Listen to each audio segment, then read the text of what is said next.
was born.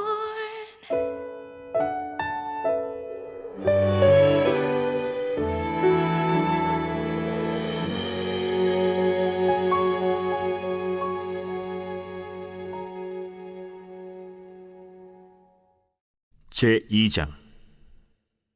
수일 후에 예수께서 다시 가버나움에 들어가시니 집에 계시다는 소문이 들린지라 많은 사람이 모여서 문 앞까지도 들어설 자리가 없게 되었는데 예수께서 그들에게 도를 말씀하시더니 사람들이 한 중풍병자를 4사람에게 메워가지고 예수께로 올세 무리들 때문에 예수께 데려갈 수 없으므로 그 계신 곳에 지붕을 뜯어 구멍을 내고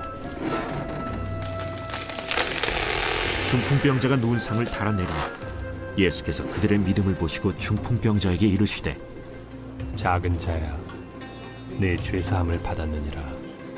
어떤 서기관들이 거기 앉아서 마음에 생각하기를 이 사람이 어찌 이렇게 말하는가? 신성 모독이로다. 오직 하나님 한 분 외에는 누가 능히 죄를 사하겠느냐? 그들이 속으로 이렇게 생각하는 줄을 예수께서 곧 중심에 아시고 어찌하여 이것을 마음에 생각하느냐? 중풍병자에게 네 죄사함을 받았느니라 하는 말과 일어나 네 상을 가지고 걸어가라 하는 말 중에서 어느 것이 쉽겠느냐? 그러나 인자가 땅에서 죄를 사하는 권세가 있는 줄을 너희로 알게 하려 하노라. 하시고 중풍병자에게 말씀하시되 내가 네게 이르노니 일어나 네 상을 가지고 집으로 가라. 그가 일어나 곧 상을 가지고 모든 사람 앞에서 나가거늘 그들이 다 놀라 하나님께 영광을 돌리며 우리가 이런 일을 도무지 보지 못하였다.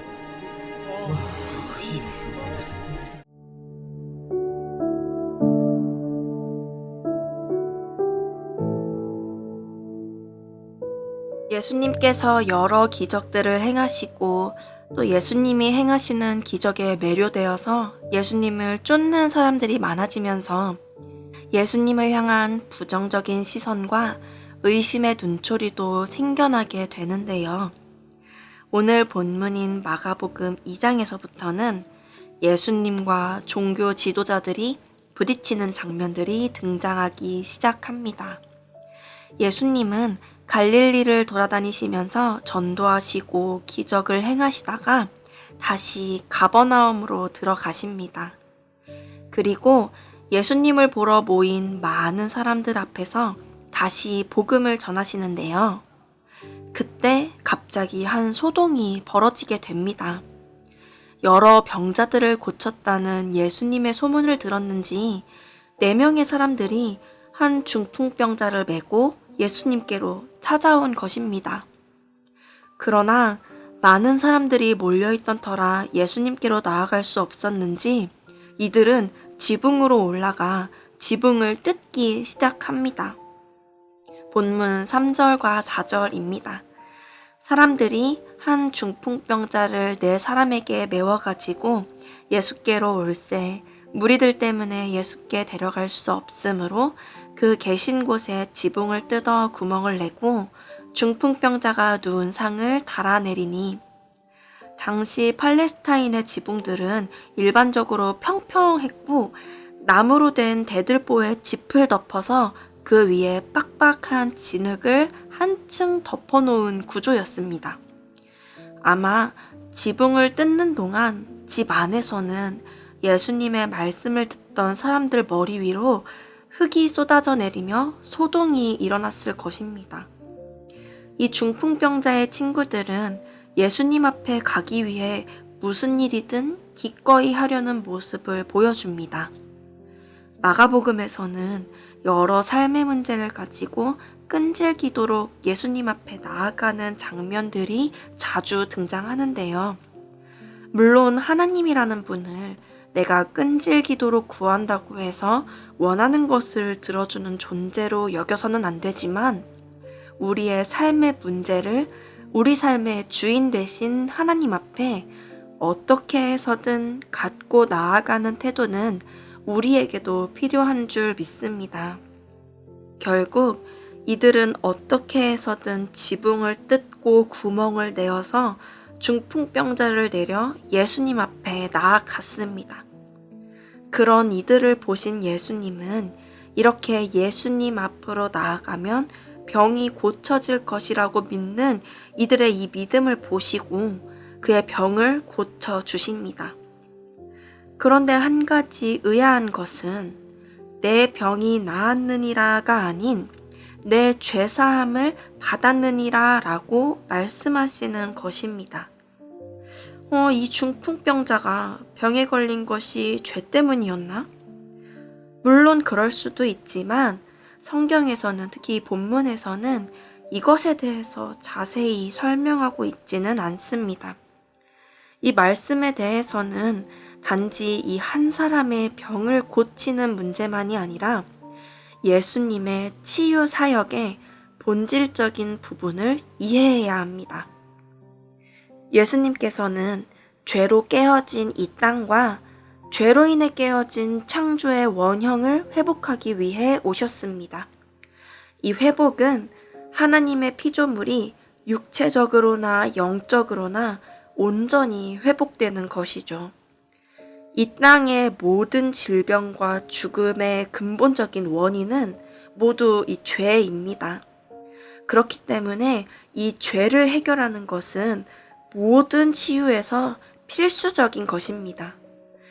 예수님은 하나님의 아들이자 하나님의 본체로서 죄의 문제를 해결할 능력과 자격이 있으시고 그 권능으로 죄사함을 선포하시며 이 중풍병자에게 육적으로도 영적으로도 온전한 회복을 주시는 것이죠.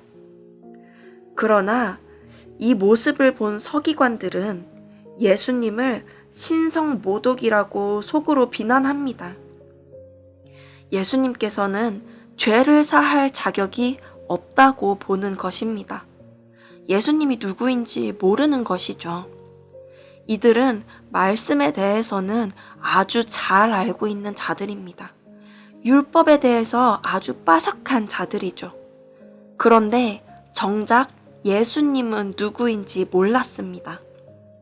서기관들이 속으로 예수님을 비난하고 있는 바로 그 순간에도 예수님은 그들의 마음을 꿰뚫어 보십니다. 그리고 그들의 마음을 콕 짚으시면서 중풍병자에게 내 죄사함을 받았느니라 하는 말과 일어나 내 상을 가지고 걸어가라 하는 말 중에서 어느 것이 쉽겠냐고 물어보십니다. 사실 이것에 대한 답은 인간인 우리는 내릴 수 없습니다. 둘 다 인간에게는 불가능한 일이고 하나님께서는 가능한 일이기 때문이죠. 우리는 이미 이후에 예수님께서 어떤 걸음을 걸어가시는지 알고 있기 때문에 예수님께서 인간적으로는 절대 불가능한 일을 펼치신다는 것을 알고 있습니다.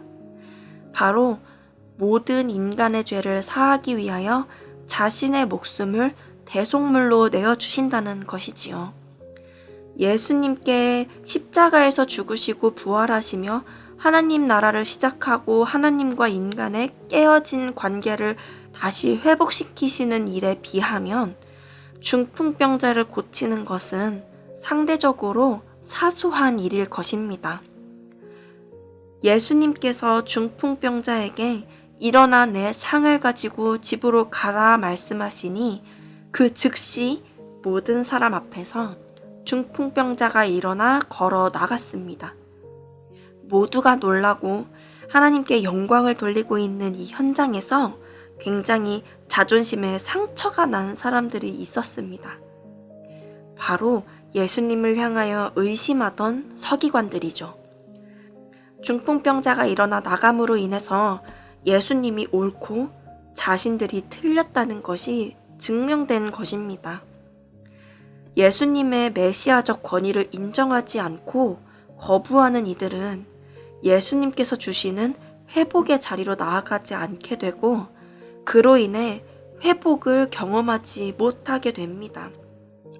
이것은 예수님의 능력이 부족해서가 아니라 하나님께서는 인격적이신 분이기 때문입니다.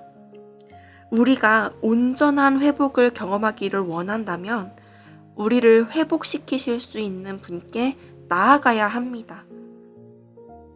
오늘 본문에서 중풍병자의 친구들은 예수님의 권위를 인정하고 예수님 앞으로 나아가면 회복될 것이라는 굳은 믿음이 있었습니다. 그리고 그 믿음으로 회복되었죠. 우리는 모두 다 회복이 필요한 존재입니다. 내가 회복이 필요한 존재라는 것을 인정하고 나의 삶을 하나님 앞으로 가지고 나아가는 것. 회복의 역사는 여기에서부터 시작하는 줄 믿습니다. 우리의 삶에는 여러 문제와 역경들이 끊임없이 등장하지요. 모든 문제의 원인이 무엇이든지 간에 우리는 그 문제를 가지고 하나님 앞으로 나아가야 합니다. 그 속에서 하나님과 더 가까이 동행하고 하나님을 더 의지하며 그 시간을 통하여 회복을 경험하고 우리의 영이 더욱 성장하기를 소망합니다. 혹시 여러 이유를 대며 하나님 앞으로 나가는 것을 미루고 계시지는 않으신가요? 아니면 하나님께 나의 문제가 해결되기만을 구하고 있지는 않으신가요? 만약 그러신다면 우리의 태도와 마음을 다시 한번 점검하는 하루가 되시기를 축복합니다. 내 삶에 회복되어져야 하는 부분이 무엇인지 돌아보며 회복의 자리로 나아가는 오늘 하루가 되시기를 축복합니다. 그 속에서 하나님과의 관계가 회복되고 내 영이 회복되는 은혜의 시간을 경험하게 될 줄 믿습니다. 함께 기도하겠습니다. 사랑의 하나님, 오늘도 말씀을 허락하시니 감사합니다. 하나님, 우리 안에는 여전히 회복되어져야 하는 부분이 많습니다. 깨어진 나의 마음, 나의 쓴뿌리, 우리의 육신까지도 모두 하나님 앞에서 회복되기를 소망합니다. 회복의 자리로 우리를 이끄시고 주의 긍휼로 우리를 돌보아 주시옵소서. 어디를 가든지 무엇을 하든지 하나님과 늘 기쁨으로 동행하는 오늘 하루가 되기를 소망합니다. 우리와 항상 함께 하시는 주의 사랑을 경험하게 하소서. 예수님의 이름으로 기도드립니다. 아멘.